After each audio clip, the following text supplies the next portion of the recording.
Ladies and gentlemen, we got a special guest in the building on Just Acting Up Show. We've been trying to get the brother on for quite some time, man. But you know how the Lord works. Round of applause. Actor, writer, director for Lamar Cheston. Come on, ladies and gentlemen. Much appreciated, man. Thanks for having me, brothers. No Man, problem.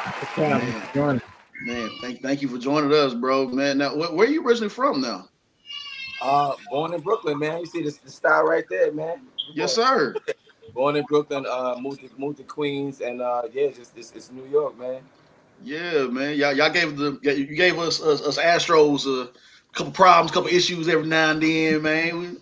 Every now and then, I mean, we give you a little. It's so good. You listen, you know what? The crazy thing is, I'm a big baseball fan. It's my favorite sport, and the Mets is my team. So I deal with heartbreak every year. So it's all good. Oh man. right. Man, bro. It's Yeah, all right, bro. Us life as sports fans, we all gonna take some L's, bro. It's embarrassing moments. You know how that can be. Absolutely. Hey man, let's just dive right into it. So share us your origin story on how your life began in acting. So I was growing up in New York City. Everybody plays sports, basketball, baseball, football, whatever it is. I played baseball, and then I went to for a couple of years, and then I went to start to a camp. In that camp, they were dancing. So I'm like, I'm the new guy there, so I gotta get in how I fit in. So I started dancing, and for like 3 years, from 2003, we were doing I was just a dancer. I was going around. I was part of a dance team in New York City, going to different like PA. I grew up in the PAL system, Police Athletic League. So I was like going around. We were competing and stuff like that, and we got a little, I don't know what, conceited. I don't know, too confident, whatever it is. So our leader, mentor at the time, he was like, you know what? I want to challenge you guys to do something else.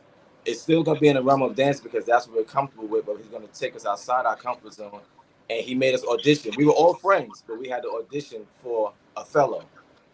We had some of us had acted before. I had never acted before, and this is the first time to see what you got. So I was 16 years old. All of us dancers auditioned for roles in Othello. I got the lead role of Othello.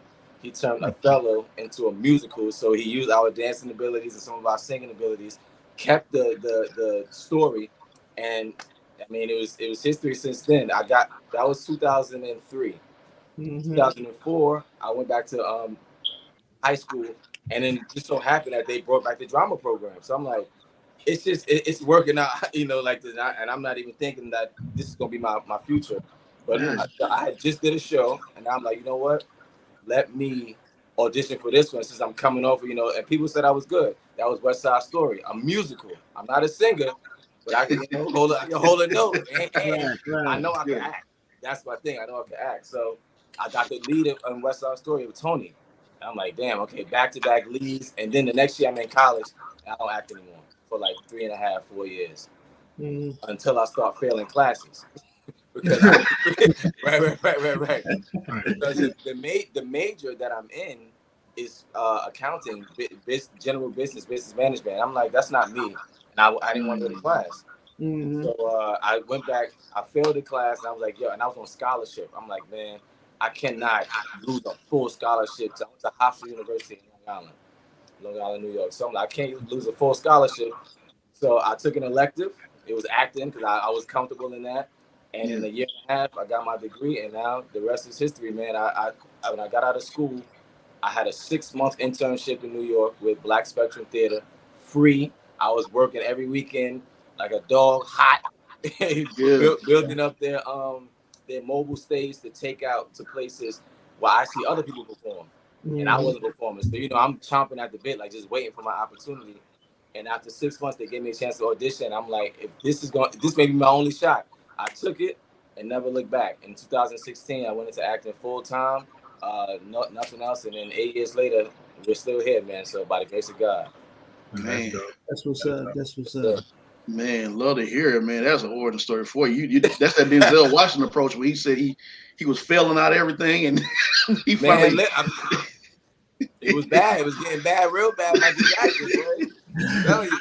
Man, What real quick? What position did you play? When you was doing baseball, when you was playing baseball. Second, second base. So see, I played second base. That was my base. I pitched one time because I had a little bit of an arm, but Yeah, and I played in the outfield a couple times. But second base was my like that third base, that hot corner, man. I don't know. I ain't have the gun for it, so I'm like, you know what? yeah, I'm gonna just stick to what I know. Yeah, yeah. I hear yeah, you, brother. I hear you, man. for So sure. you said now I know you said you know stage, Broadway, and everything. Um, so share with us, what you know what for pretty much you work TV, work stage. I'm sorry. No, no, Which for one sure. is which one do you feel is the most difficult to prepare for, TV or stage?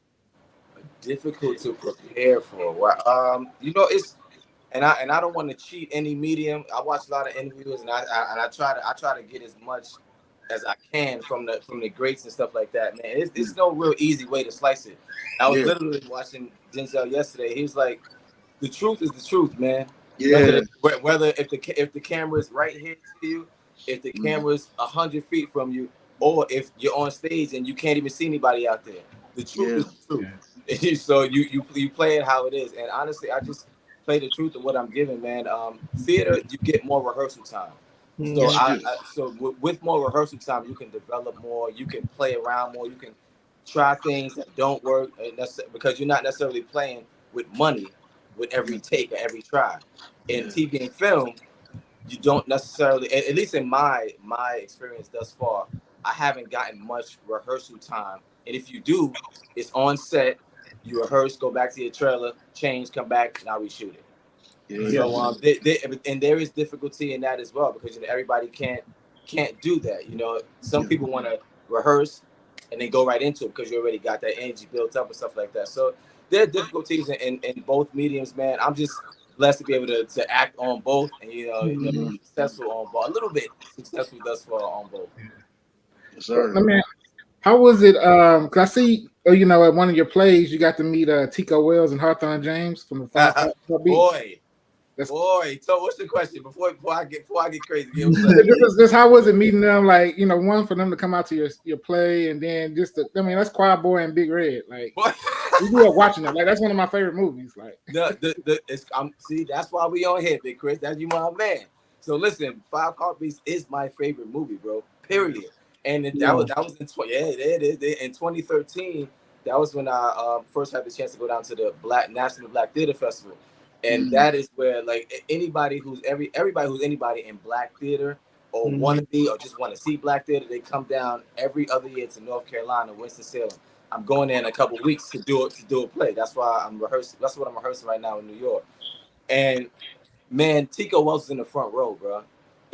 Like ooh, I had not known. That's my first time down there. I didn't know anybody, and the one thing that the cast didn't know about me was that I love Five Heartbeats. So after every show, we go out there and we shake hands because that's how our shows continue to grow, word of mouth. Shake hands, take pictures, put it on the internet, let it work. Tico Wells came up, man. I hugged that man, bro. I was like, hold on, let me. I gotta give you one of them bear hugs, yeah, yo. I've met Harry Lennox, which was crazy. I did a project with Harry Lennox. We just didn't film together. I met Big Red walking the streets. Walking the streets of Winston Salem. Yo, Red! I had to holler, had to holler at him one time. And he's always in New York, so I think he might yeah. live here. I see him. And the only person I haven't met was Robert Townsend.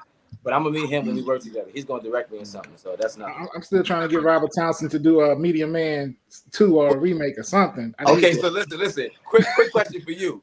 Yeah. Who else was in Media Man that was in Five Heartbeats? Who else was in Oh, Media Man that was in Five Heartbeats? I know you're talking about. I know. Come I Who? on. just can't think of his name. Who? They talking about they was up there rapping all. Every time you saw them, Oh yeah, they yeah, had a yeah. different shtick. They had a little flow. Yeah, Word in the Midnight Falcons. I'm telling you, remember? yeah, Yes, he was the Golden That's Lord, Yeah. right. the leader of the Yeah, Golden he Lord. swung him off Yeah, of the yeah, balcony. yeah. yeah, Yeah, yeah. bro. I'm telling you, bro. I love that jump. But yeah, it's crazy, man. Media Man 2, I need parts. Give me parts, Robert. Come on, man. When we talk to when we get a chance to talk to Robert, we some way somehow all of us got to get up in there We need to speak. I somehow. mean, Media Man just left I us. know, He right? ain't come back. Like, come on now. We need to. Part a lot two. of people, a lot of people forget about Media Man, but that was a solid movie, Yeah. man. It's Yeah, a it was. superhero movie, and I was a kid. Yeah. Like, it was dope. It had everybody on there too. Like Everybody. Right. everybody. Yeah. Yeah. That's even it was a Hollywood Shuffle. I think it was his first one. Like Yeah. he Mhm. gets so many dope actors to be a part of his projects. I mean, he's a great director and writer, man. So I'm like, and that's why he's still in the game. But Five Heartbeats, man, listen, Yeah. that's my Creme de la creme. Yeah. Yeah. yes, sir. Yes. Let's talk about the importance of a strong brotherhood. You're a part of a fraternity, right? Alpha Phi Alpha, correct? Yes, sir. Yes, sir. Yes, sir. So, Now, yeah, just tell us about that, man. Because, Chris, you in a fraternity as well, too, right?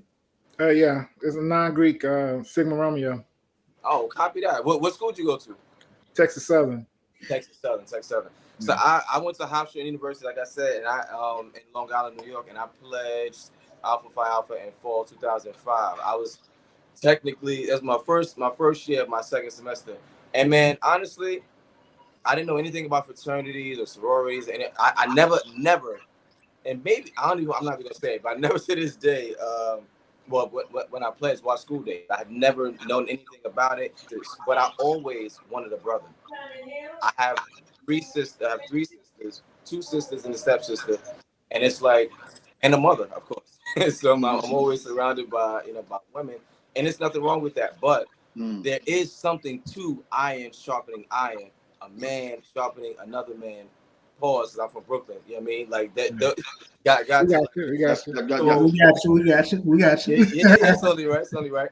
So when I pledged in 2005, that's what I really wanted. I wanted a brotherhood, man. I wanted brothers I could go outside like, yo, what you doing today? Da-da-da. I just never had that. High school, I had friends.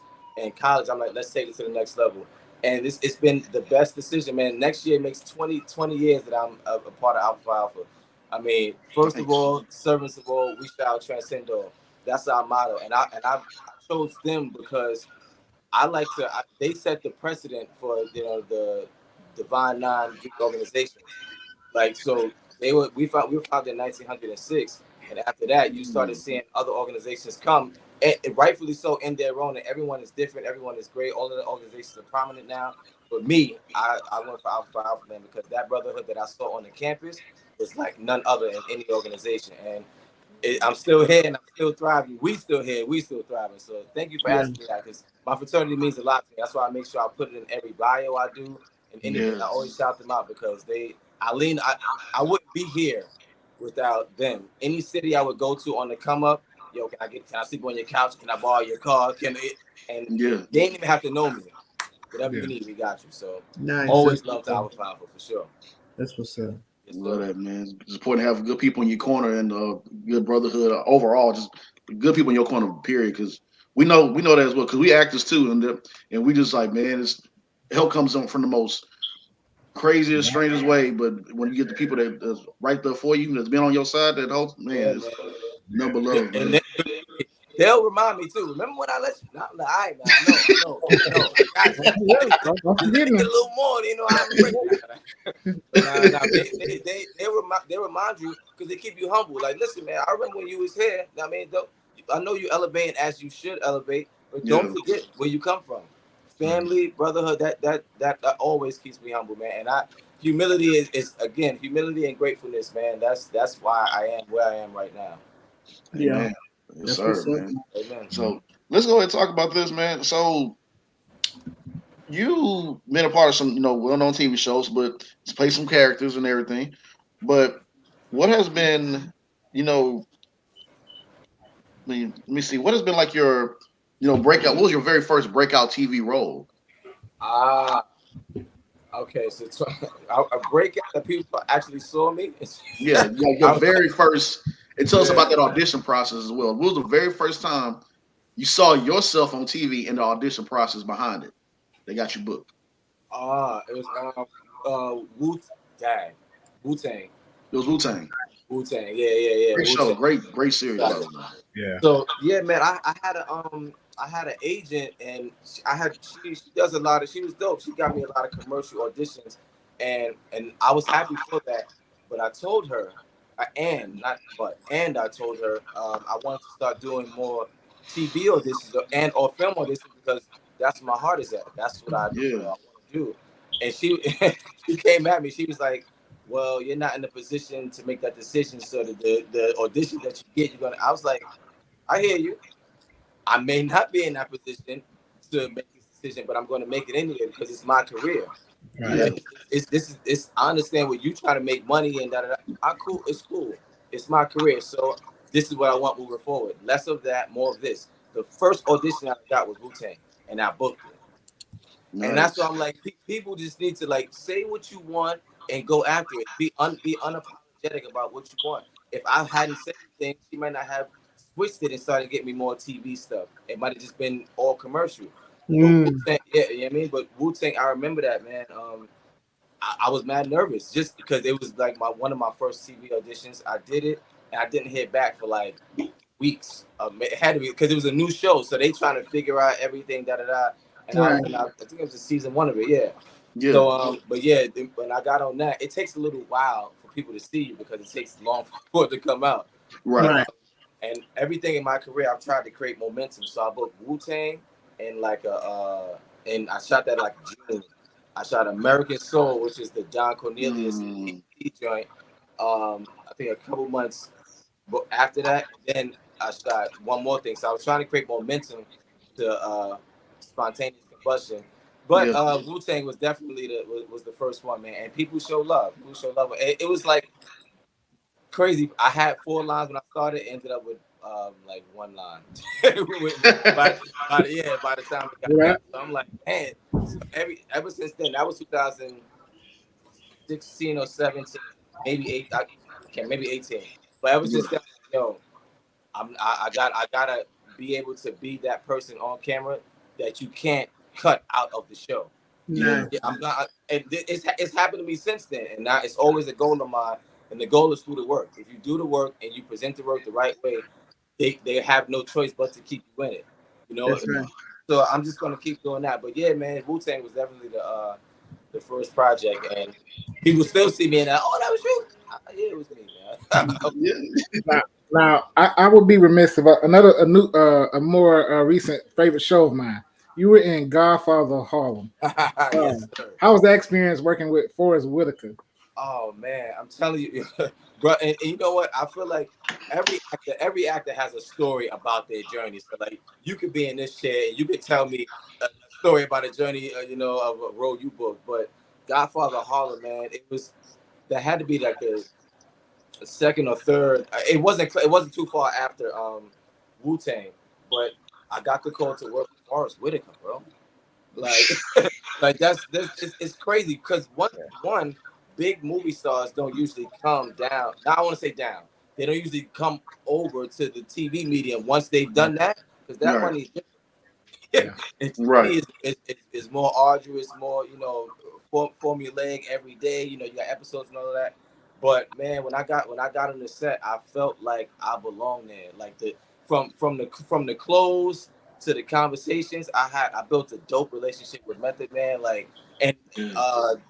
who's Marquand Smith is he's one of the creators of the show. Yeah. Dope, bro. Forrest Whitaker, man, seeing his process, like the camera was on us, so we doing, and he's there. He don't have to be there because if it's not on you, you can have somebody else do it.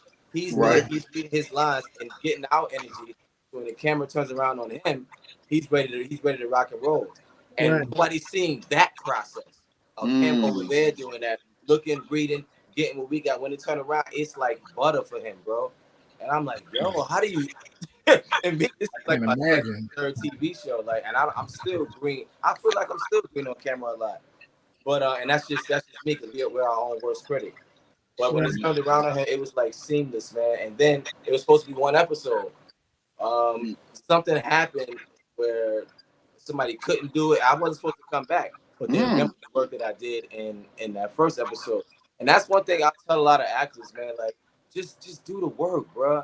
Just do the Amen. work. Just tell the truth of the story. Be authentic, and you don't have to book a recurring role.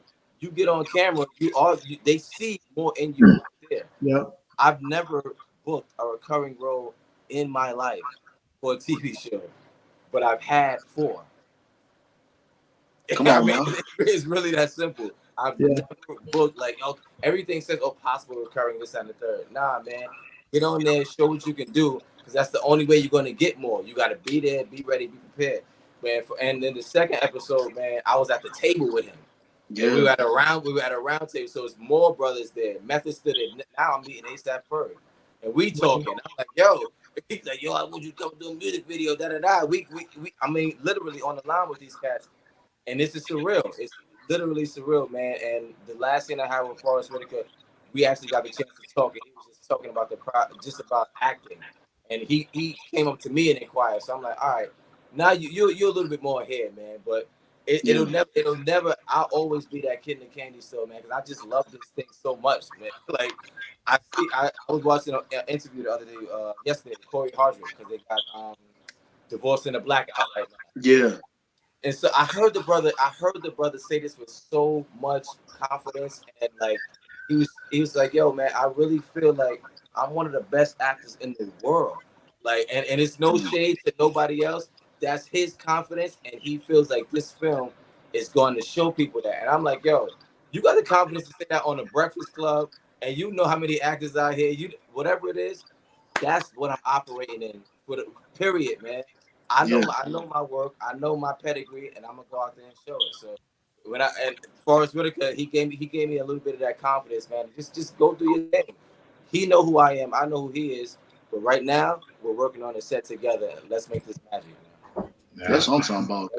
Yeah, man. Thank you for asking that, man. Appreciate it. Oh yeah, had to ask that question because man, that it's we get guests on here quite a handful of times because like because we actors too, and so Yeah, it's just cool just to see people that we grew up watching, and then you like man, and then we get to be in front of them in their presence, like oh man, I'm in the scene with you. Hold on, wait, bro. yeah, It's different, man. It's definitely different. Yeah. yeah, it really makes you want to bring your A game, man.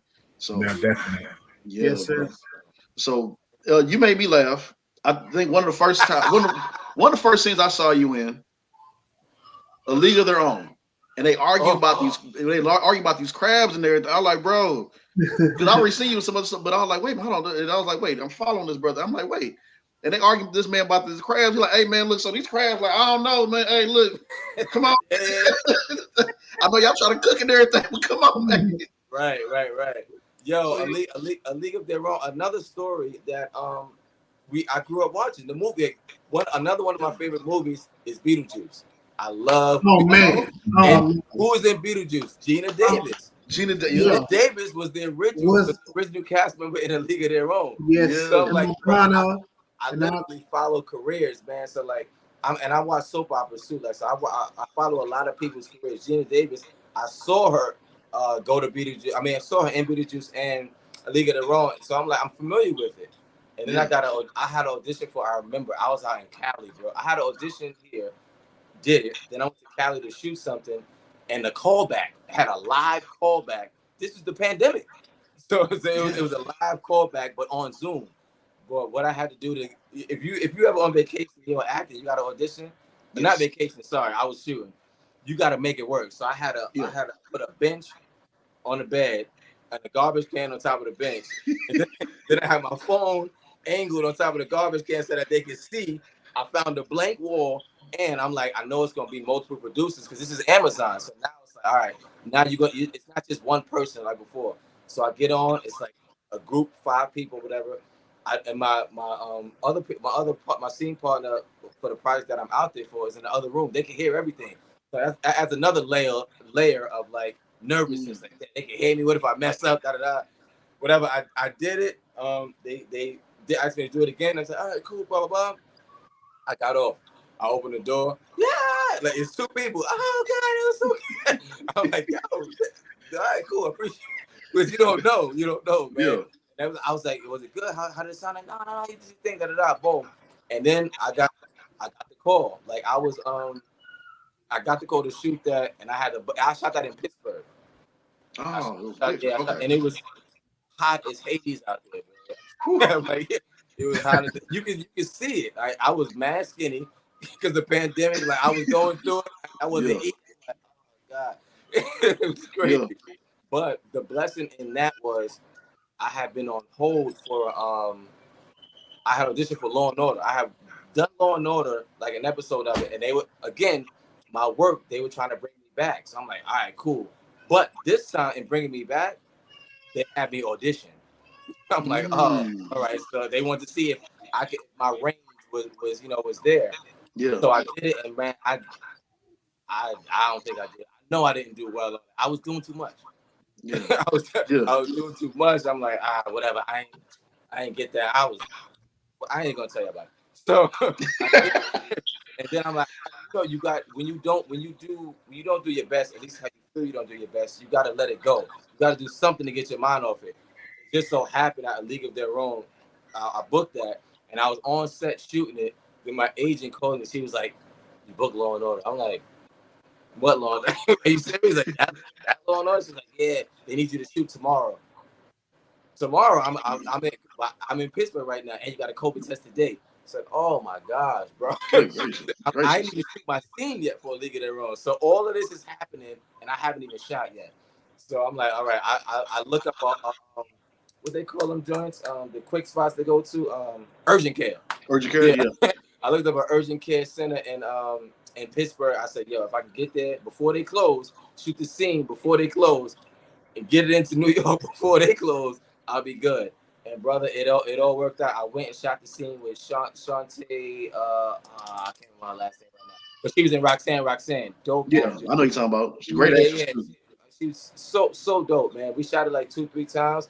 After that, I booked it, got that swab in the nose, and then that night I hopped on a bus, rode overnight from Pittsburgh to New York, and shot Law and Order that next morning. Woo! That's God, man. Yeah. And that's how this thing works. But you have to be ready for it. You know what I mean? Yeah. You got to be ready for it. And by the grace of God, I was ready for it. Nice. Yeah. Thank you for sharing that too, because some people just don't know the the grind that goes behind it. They don't, man. The stories. Like, even the Law and Order thing, bro. That was 2021 when I first 2020 when I first booked it. But I have auditioned for Law and Order every year. This exact show every year, the same time every year for 3 years. Never got nothing. You know how hard, like you see 22 episodes of Law and Order every year, and you get one audition for it, you still don't get it. You got to wait a whole other year. You still don't get it. I'm like, and you seeing your peoples, your friends, all of this, and it is cool because one of my favorite poems that I learned from Alpha Phi Alpha is "The Man Who Thinks He Can," and in that poem it says, "It takes a man to stand and cheer while the other fellow stars." So sometimes you got to be on the sideline, literally 100% cheering people on, and genuinely. It can't just be like for pomp and circumstance. You got to be there genuinely, egging your people on, like, yo, do this, because eventually your time is going to come and you're going to want that as well. Right. You may not get it, you may get it, but you're going to want it. You know, everybody wants to be, lauded and touted for the accomplishments, man. But it was dope, bro. It was dope. But 3 years to get that one audition, to get that one spot, and then it turned into 3 episodes. So I I can't complain, Amazing. man. Maybe I wasn't ready for that first one. I needed that. That. Right. What's for you is for you, and your time comes when it's right. You know. That's a fact. Yeah. I truly agree and appreciate you saying that, because it's the fact. It's the fact. Terror Lake Drive, BMF,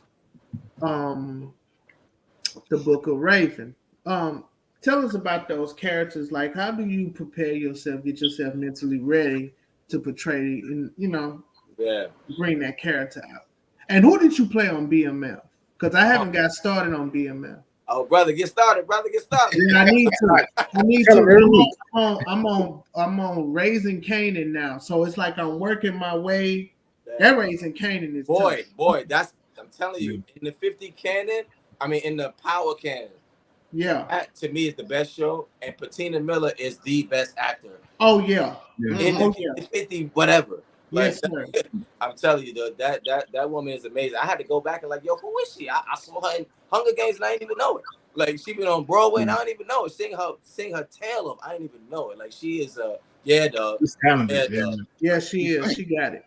She's amazing. But Terror Lake Drive, Man, I feel like I could give y'all stories for years, bro, but I won't. Terror Lake Drive. I was in season 1 of Jerry Lamar is the director of it from Brooklyn. Love Jerry, man. And years probably like 2010, 2011, I was working with this director, Stacey Muhammad. She does mad stuff now, Harlem, Queen Sugar, Cross, whatever. But she introduced me to Jerry, and Jerry was hot back then. We never got a chance to work together. And maybe like 10 years later, he was doing Terror Lake Drive, and I was just auditioning, man. I had just came off of American Soul, so they saw me in the Atlanta market, and I think Jerry might have seen me in one of Stacey's projects. He gave me a shot. He gave me one line, and this was in the first. People probably don't even know I was in Terror Lake Drive the first season.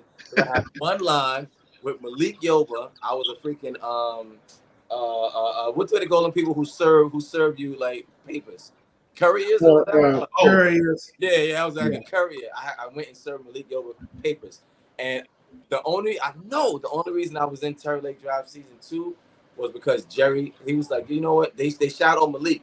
Yeah, okay, we're good on this one. Jerry was like, nah, turn it around on the brother, let him get a shot. So he turned the camera around, and they that's the footage that they used in the project, and it gave me something else for my reel. Yeah. So when Terror Lake Drive season 2 came around, they wanted to use me. They were like, man, you were in season 1. How do we put you in season 2 and tie it together? And they were like, they didn't think it would work. As a TV, it just doesn't. You never know. Right. But it all worked out. And for that role, man, bro, I'm Black Power everything. I'm all black everything. Like, this is Black owned. Style Life is my boy from 4th grade, Eric E. Lively. That's why I got this hat. I make sure in everything I do, I'm gonna make sure it's something black represented on me besides my skin and, you know, how I talk. Yes, sir. So that's why Terror Lake Drive. The Kendrick was his name. Shout out to Kendrick. They're not like us. Feel me? So, so Kendrick was his name, and he was a Black Power, Black empowerment, everything, and he just didn't like what was going on. So it wasn't hard to get ready for that because that's right in my wheelhouse. Now I had to familiarize myself on the movement and the abductions that was happening in Atlanta and the women and stuff like that. But the words that he was saying, that's already hitting in my heart, man. So it's like, and people were encouraged. It was another actress. She's on the shot, Yolanda Ross. She came up to me and encouraged me. She was like, "Hey, brother, do your thing. Don't lose your voice, because I see you up there, you working." And I was coming from theater. Every time you rehearse, you do it full out every time. I'm in TV and film. It's different. That you rehearse, and then when you do it, you know, you do it how you rehearse it or whatever. But me, I don't know any other way but full throttle. So people would come up to me, "Hey, man, I even like you in rehearsal." I'm like, "Well, that's what we do it for, man." You know what I mean? What you say after Terror Lake Drive? What was the other one? The book BMF. Yes. Yes, sir. I'll go to the Book of Raven first. So the Book of Raven is my boy Ray Luke, another independent filmmaker. He has a series on Tubi right now called Forced to Sin. Like and it's amazing. Like, bro, for that project, I'm filming with Zab Judah. Like, I used to watch Zab Judah growing up, knocking cats out. Like, he from Brooklyn. Like, come on. One of my favorite lines. Like, I used to dance. I tell you, dancing. So, you know, let's get it, right? Jab, or special delivery, right? Jab like Zab Judah. Every on my team is a shooter. So, I mean, come on. Like, these are ingrained in my person. Right. So the Book of Raven was dope, man. The brother reached out to me just off of references from other people. I never met Ray Luke before, but he saw from other people that I was an asset to have on the team, and man, he made it work because I was traveling from Atlanta to New York or wherever I was, just trying to shoot scenes, and then I would be out shoot scenes. So that's finished. But BMF, man, I had 9 auditions for BMF. 9 auditions for 9 different roles, spanning from January to June when I first booked the role. And I'm literally auditioning, and then when the season come out, I'm watching all the people that I'm like, oh, I could have been this, oh, I could have been that, oh, I could have been this. And, you know, and that as an actor, that's what we do, man. It's like, who got my role? Let me see. Or not who got my role, right? Who got the role I auditioned for or whatever. Right. But, yeah, man. It was crazy. The role that I got wasn't one of the 9 auditions that I had. they gave me something else because right, exactly. They gave me something else. It's like they were looking for some place to put me, obviously, because if they keep calling me back, they didn't find it in any of the ones I auditioned for. But then a character that the writers had literally created, who wasn't real back, who wasn't. It was an amalgamation of different characters. It wasn't just one person. So that they gave me that. His name was Dice. I played Dice on BMF, and I played opposite one of the brothers who that's my boy. So it's like it's a level of comfort. It's the biggest show on Stars. I mean, their debut was their biggest debut in season 3 this year. It was crazy, but I got the chance to work with people I know. Yeah. In the first episode, and then again, I wasn't supposed to come back. But the writer and season 3 wasn't written yet. But the writers, they wrote back in my character to have some more dialogue with me and all that. I had a shootout. So I had gun training. Oh, it was crazy. Crazy. But BMF, but that's probably been the best, not the best look. It's been a great look so far, man. Yeah. And exposure to Atlanta, to Stars, to 50, to and hopefully it just continues growing. But that was definitely the hardest one. That and Law and Order. Law and Order 3 years, BMF 9 auditions over 6 months, man. Damn, man. Well, working, man. Been working, man. That's the thing, bro. Like that year. Yeah. And then that year I worked in June, and then I dipped out to ABFF. But up until June, I hadn't worked all year. People may think that because I'm good at the social media thing.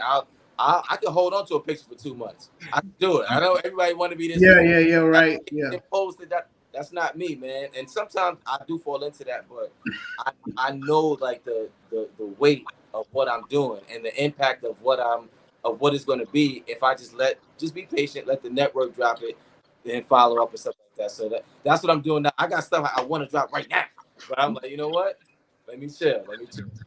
Yeah, no, that's amazing. That's amazing. I mean, just being able to work on those different projects and work with so many great people. And as a man of God, I know you mentioned, or we've seen also on your post that without God, that's what guides your life and career.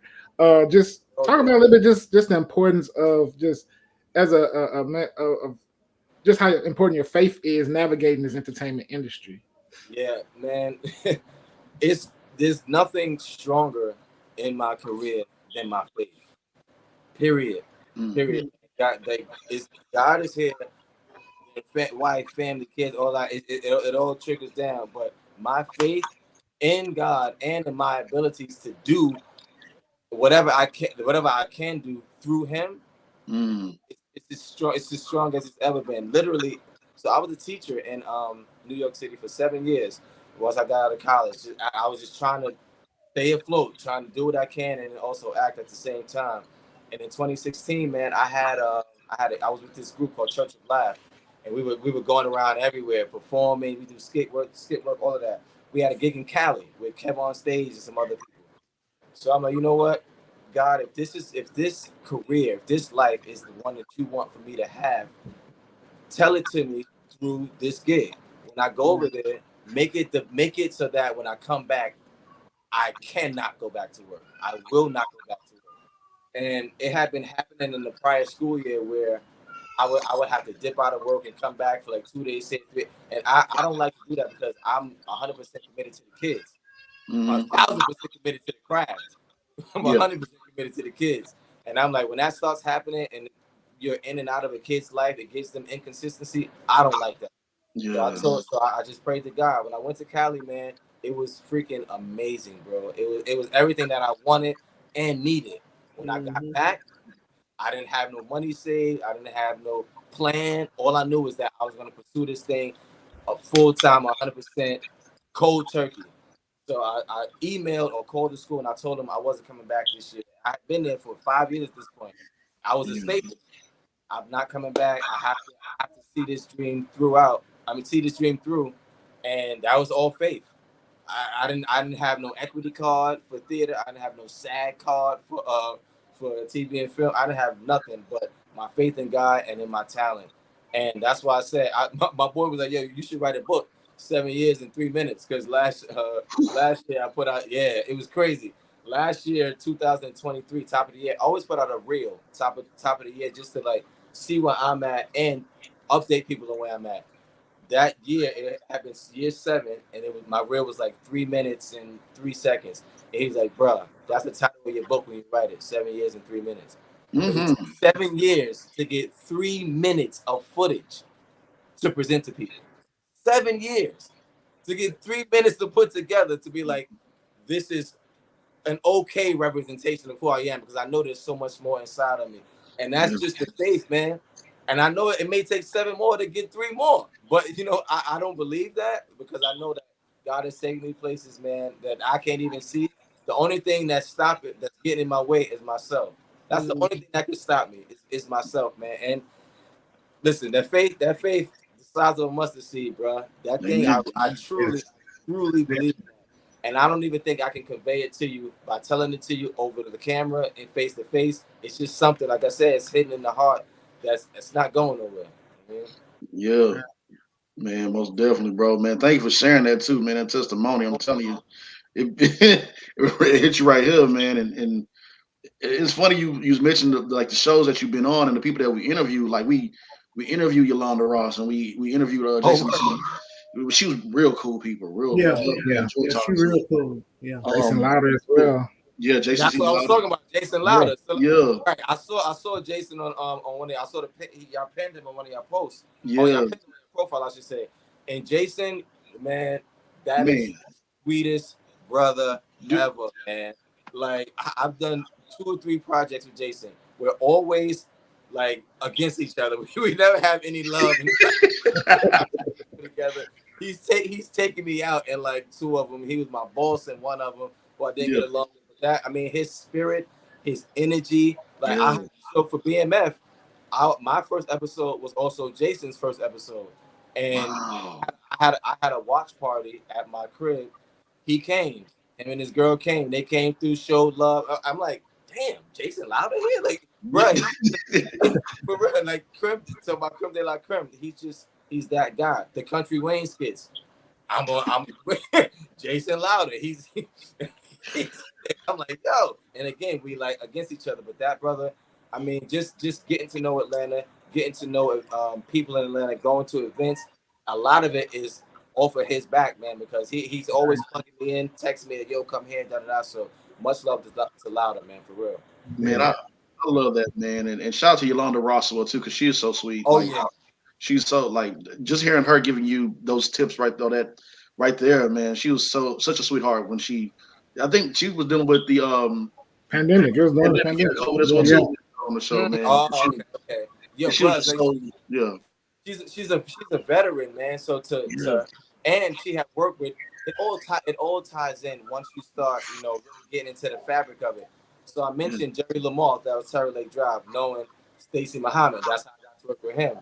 But I knew about Yolanda Ross from Stacey Muhammad when she did like a short film with her, maybe like 5, 6, 7 years ago, on the indie circuit. And I'm like, yo, who is this? She was bugged out, so good. Yeah. And then when I figured out she's doing a project with me, I'm up top. I'm speaking my joint from the balcony. I literally just walked down to catch my breath, like to gather my thoughts. She came up to me in her robe. I didn't know she was in the scene. It was a mob scene, but she was there. She was just watching, and she said, you know, just take your time, do what you got to do. Don't lose your voice because it's powerful. Da da da. And I'm like, yo, you ain't got to say this to me. You don't got to do. You don't have to do any of it, because I mean, you got your own art. You in your own world. But for her to take the time to do that, man, it's just I have not met anybody who has been a jerk to me in the industry, who has not given. I'm not saying it's always going to be like that, but I also believe that it's the energy I attract. So I'm going to continue to say that, continue to speak that, and it's going to continue to happen. Man, bro, amen again. Man. Yeah, appreciate you for sharing that, bro. Yeah, man. Yeah. So you already shared like so many gems, and so I know it's so many stories that we can only squeeze into us, but right. But you know, and I know we definitely will get you come back on again. But before you go, brother, gems on top of gems. Are there any gems any advice that you can share with our audience that you've learned from in your career so far or in life? Yeah, man. It's just, and you can go to my website, and this is not like a shameless plug or whatever. I'm just saying I don't want people to go to my website and be like, hey, he said that, whatever. but it's three things that I pride myself on, man. Just be strategic. Like if you're gonna be in this industry, find out who you are as quick as you can, and then find out a strategy to navigate auditions for that person or write something for that person, but find out who you are in this industry and be very strategic about it. In that strategy, be fearless. Take chances, man. Go out. Like if you think you are this person, go out, take the shot. You may miss it. What do they say? You miss 100% of the shots you don't take. So in you building that strategy, be fearless. Go. I'm gonna say, just go for it. Go 100% for it, and be consistent. So once you strategize, and now you're like, you know what? I know who I am, or maybe I don't. I know who I am, maybe I don't. Be consistent, because the more consistent you are in taking the shots and trying to find out, that just weeds away, cuts away all the fat, and it trims down everything, and you're literally finding out who you are, through the process. Once you get there, you'll be ready for whatever they throw at you, man. That's why I can stand on any platform. I've met Denzel. I've met Felicia Rashad. I've been in close proximity, had conversations with them. That energy, that confidence they emote is real. So be strategic, be fearless, be consistent. I'm telling you, but without that, and stay faithful, man, you're gonna be good. Man, there you have it, ladies and gentlemen. There you have it. Man, thank you again. Greatly appreciate you for taking time out from your busy schedule, your busy day, to join us. We were so grateful. And like I said earlier, you more than welcome to come back, bro. Yeah, For sure. man. Listen, man, it's all love. Just family, follow me on the Instagram at Lamar K. Cheston, Facebook Lamar K. Cheston, X Lamar K. Cheston, whatever they get, no more Twitter. And my website, man, www.lamarkcheston.com. Like I'm all about the brand, and I'm all about positivity, and we say this. I'm gonna say this before I go. We say this thing in the theater, man. I do a prayer before every show. It's like we want everything that I do, and my whole page, my whole social media, who I am. We want people to leave inspired, empowered, educating, and enlightened to go and tell others about the great things that they saw. So anything that I do, I need 3 out of 4 of those things for it to be done. 4 out of 4, that's the perfect storm. Man, appreciate for sharing that, brother. Thank you, man. Thank you, bro.